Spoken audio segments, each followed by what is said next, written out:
Hello दोस्तों, आज हम डिस्कस करने वाले हैं जो हमारा जो चैप्टर चल रहा था, फर्स्ट जो चैप्टर चल रहा था विद्युत क्षेत्र, उसका जो लास्ट पार्ट है उसके बारे में आज हम डिस्कस करने वाले हैं। और अभी तक आपने चैनल को सब्सक्राइब नहीं किया तो चैनल को ज़रूर सब्सक्राइब कीजिए और बेल आइकन को प्रेस कीजिए ताकि ज़्यादा से ज़्यादा जो नोटिफिकेशन के माध्यम से आपको वीडियो प्राप्त होते रहें और आप अपनी तैयारी करते रहें। तो आज हम टॉपिक की बात करते हैं। जो लास्ट छोटा सा टॉपिक है हमारा कि विद्युत ध्रुव पर लगने वाले बल आघूर्ण की बात करते हैं। तो बल आघूर्ण किस प्रकार से लगता है, एक छोटा सा टॉपिक है, कई बार क्वेश्चन पूछ लिया जाता है। इस पे कई बार न्यूमेरिकल्स भी पूछे जाते हैं, एक एक दो नंबर के। तो कई बार कंपटीशन में भी इस पर न्यूमेरिकल पूछे जाते हैं, नीट, IIT, JEE या BHU एम्स, इनके अंदर भी इनसे क्वेश्चन पूछे जाते हैं। NDA में भी बहुत इम्पोर्टेंट इस रोल है इस टॉपिक का। और एयरफोर्स, नेवी, तो इस पे जो थ्योरी क्वेश्चन है छोटे छोटे एक नंबर के बहुत बार पूछे जाते हैं। कि बल आघूर्ण का सूत्र पूछ लिया जाता है कई बार कि बल आघूर्ण दोनों जो आवेश है उनके मध्य कितना कोण होता है, किस कोण पर रखे होते हैं, ठीक है। तो वो सारी चीज़ें इसमें पूछी जाती हैं। तो आज हम बात करते हैं विद्युत बल रेखाएं। तो विद्युत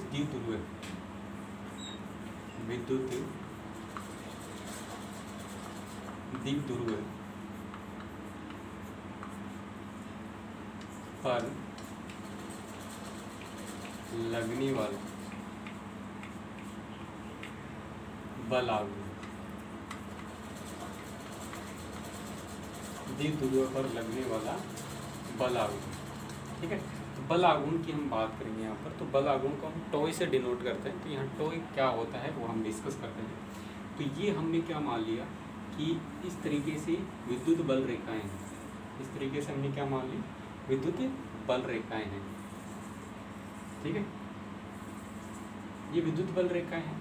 यहाँ कोई विद्युत द्विध्रुव रखा है, ये हमारा विद्युत द्विध्रुव, ये हमने -Q चार्ज मान लिया, ये +Q चार्ज मान लिया, ठीक है। ये यहाँ पर +Q चार्ज हमने मान लिया। ये जो रखा है इससे ये थीटा कोण पर रखा है। कितने कोण पर रखा है? थीटा कोण पर रखा है। इन दोनों के बीच की डिस्टेंस कितनी होती है? 2a डिस्टेंस होती है, ठीक है। इस तरीके से ये हमारा क्या होगा, विद्युत द्विध्रुव रखा है थीटा कोण पर। तो यहाँ पर हम एक लाइन लिखेंगे कि जब विद्युत द्विध्रुव है, विद्युत क्षेत्र में थीटा कोण पर रखा होता है तो उस पर परिणामी बल का मान क्या होता है? 0 होता है। तो यहाँ पर हम बात रखेंगे जब कोई विद्युत द्विध्रुव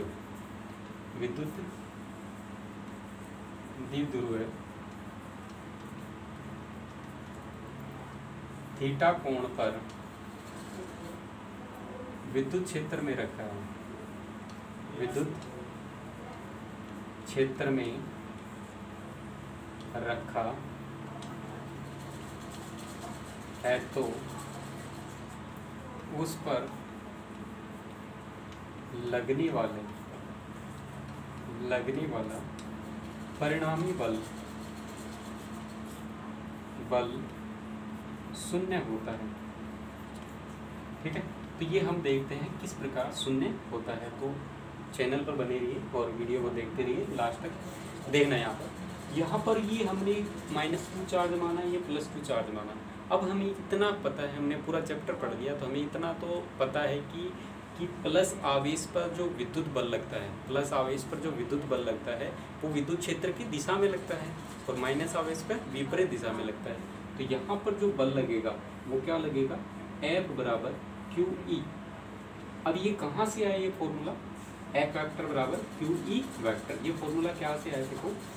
देखो हम जानते हैं E = F/Q होता है, ठीक है। यहाँ से अगर F निकालूँ तो क्या आएगा, Q × E। इस तरीके से ये आता है। इसी प्रकार से इस पर जो बल लगेगा वो क्या लगेगा, इधर F = क्या लगेगा, QE, ठीक है। ये विपरीत दिशा में लगेगा, माइनस की तरफ विपरीत दिशा में लगेगा, ठीक है। तो -QE हो जाएगा। तो इसकी क्रिया रेखा ये और इसकी क्रिया रेखा ये है। तो दोनों बलों की जो क्रिया रेखा है वो क्या है, एक दूसरे से दूर है, एक दूसरे से बहुत दूर। और एक दूसरे से बहुत दूर होने का कारण क्या है, उन पर जो परिणामी बल का मान होगा परिणामी जो रेखीय बल का मान होगा तो वो क्या होगा, शून्य होगा। अब इस दिशा में ना तो ये इस दिशा में जा सकता है, ना ही इस दिशा में ये जा सकता है। तो यहाँ पर परिणामी बल का मान क्या हो गया, इनका शून्य हो गया। ठीक है, अब हम बात करते हैं, देखो अब क्या करेगा ये बल, क्या करेगा, इसको इधर ऐसे घुमाने की कोशिश करेगा इस तरीके से, तो इनका रेखीय इस तरीके से गति नहीं कर पाएगा, इस तरीके से गति नहीं कर पाएगा। लेकिन गति कैसे करेगा, ऐसे रोटेशनल यानी घूर्णन गति करने की कोशिश करेगा, इसको घुमाने की कोशिश करेगा। कौन, बल आघूर्ण। तो इस पे क्या लगेगा, कि बल आघूर्ण लगेगा। तो वो बल आघूर्ण क्या होता है वो हम बात कर लेते हैं। तो बल आघूर्ण को सिंपल भाषा में अगर बात करें तो बल आघूर्ण क्या होता है वो हम बात करते हैं। देखना इधर,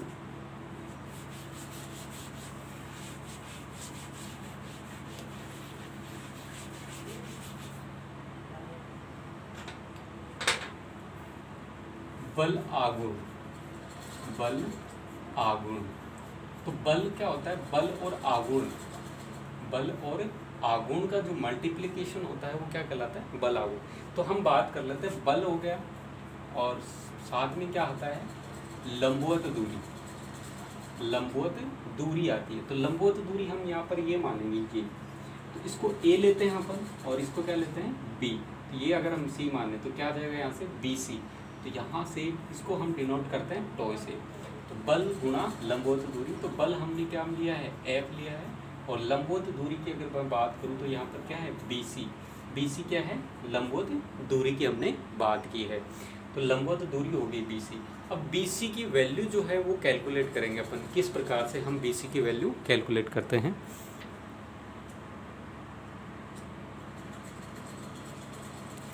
BC की वैल्यू यहाँ से कैलकुलेट करेंगे। तो BC की वैल्यू कैलकुलेट करने के लिए त्रिभुज ABC से, त्रिभुज ABC, तो ABC त्रिभुज जो है इससे हम कैलकुलेट करेंगे। तो यहाँ पर देखो ये थीटा है, थीटा के सामने एक तो हमें क्या दे रखा है, कर्ण दे रखा है और आधा। तो यहाँ पर ये इनके बीच जो संबंध होता है वो क्या होता है, साइन थीटा होता है। क्या होता है, साइन थीटा। और साइन थीटा क्या आ जाएगा, साइन थीटा आ जाएगा लंब, लंब क्या है, BC और बटे में 2a, 2a क्या है, कर्ण आ गई। यहाँ से हमें BC कैलकुलेट करना है। BC क्या आ जाएगा, 2a साइन थीटा। क्या आ जाएगा, 2a साइन थीटा। तो BC की जो वैल्यू है वो यहाँ पर पुट करेंगे, BC की वैल्यू यहाँ पर पुट कर देंगे। तो टो इक्वल टू क्या आ जाएगा, तो टो इक्वल टू क्या आ जाएगा, बल कितना है, F और 2a साइन थीटा। ठीक है, 2a साइन थीटा इस तरीके से आ गया। तो बल क्या है यहाँ पर, Q into E into 2a sine theta. ठीक है, इस तरीके से टोय आ गया हमारे पास। टोय का वैल्यू क्या आ गया, टोय बराबर QE into 2a sine theta. तो ये हमारे पास आ गया टोय यानी बल आघूर्ण का फॉर्मूला। अब आगे हम इस पे बात करते हैं। तो टोय इक्वल टू क्या आ गया, QE into 2a sine theta. इसको हम इस तरीके से लिख सकते हैं, Q into 2a into E sine theta. ठीक है, Q इंटू 2a क्या होता है, द्विध्रुव आघूर्ण। तो द्विध्रुव आघूर्ण क्या होता है, P इक्वल टू हम जानते हैं Q इंटू 2a होता है। ठीक है, ये हमारा फॉर्मूला होता है। यहाँ से वैल्यू हम पुट करेंगे तो क्या आ जाएगा, PE साइन थीटा। तो एक हमारे पास जो बल आघूर्ण का जो फॉर्मूला है वो इस तरीके से हमारे पास एक बल आघूर्ण का फॉर्मूला प्राप्त हुआ। अगर हमें इलेक्ट्रिक फील्ड यानी विद्युत क्षेत्र दिया हो, द्विध्रुव आघूर्ण की वैल्यू दी हो, उनके बीच का कोण दिया हो, तो हम क्या ज्ञात कर सकते हैं, बल आघूर्ण का मान ज्ञात कर सकते हैं। ठीक है, तो द्विध्रुव आघूर्ण दे रखा है, विद्युत क्षेत्र दे रखा है और कोण दे रखा है, तो हम क्या कर सकते हैं, वहाँ पर बल आघूर्ण का मान ज्ञात कर सकते हैं कि एक विद्युत द्विध्रुव का पर लगने वाला जो बल आघूर्ण है वो कितना होगा। ठीक है, तो अब हम बात करते हैं कुछ इसकी कंडीशंस के बारे में, कि केस के बारे में हम बात करते हैं इस पर। ठीक है, तो कौन कौन से केस इस पर बनते हैं आगे। तो हमारा जो फॉर्मूला है मैं साइड में लिख देता हूँ फॉर्मूले को। फॉर्मूला है tau equal to PE sine theta. ये हमारा फॉर्मूला हमने डेराइव किया। ठीक है, इसी फॉर्मूले पे केस फर्स्ट की हम बात करते हैं। केस फर्स्ट की बात करते हैं। केस फर्स्ट क्या है, इफ यदि थीटा बराबर 0 डिग्री, थीटा की वैल्यू क्या है 0 डिग्री, तो यहाँ पर मैं 0 डिग्री रखूँगा तो यहाँ पर टोई बराबर PE साइन 0 डिग्री, ठीक है। तो 0 डिग्री रखा तो क्या है 0, ठीक है। तो इसका मतलब है कि जब विद्युत द्विध्रुवागुण, ये विद्युत क्षेत्र है, ये हमारा विद्युत क्षेत्र है और विद्युत क्षेत्र के समांतर क्या रखा है विद्युत द्विध्रुव रखा है, तो इस पर कोई बल आघूर्ण नहीं लगेगा, ना तो इधर घूमेगा ना इधर, तो कोई इस पर बल आघूर्ण का मान नहीं होगा, कोई भी बल आघूर्ण इस पर नहीं लगेगा, ठीक है। अब हम बात करते हैं दूसरे केस की, केस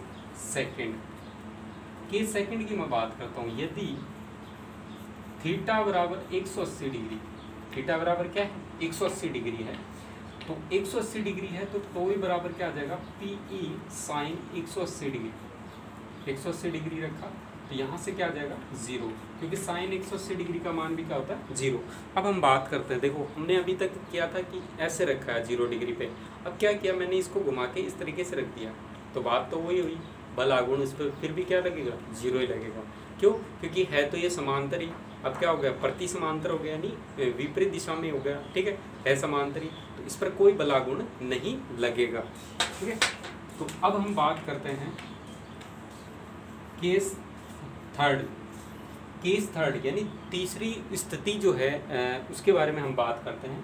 तो यदि थीटा बराबर क्या है, यदि थीटा बराबर 90 डिग्री है, थीटा बराबर क्या है 90 डिग्री, तो टोई बराबर क्या आ जाएगा PE साइन 90 डिग्री, ठीक है। तो साइन 90 का मान कितना हो गया 1, तो यहाँ से टोई इक्वल टू क्या आ गया PE, ठीक है, और टोई इक्वल टू PE आ गया, तो ये क्या होता है मैक्सिमम वैल्यू होती है, ये क्या होती है सबसे ज़्यादा यानी मैक्सिमम मान होता है, अधिकतम मान जो होता है बल आघूर्ण का वो होता है टॉय, ठीक है।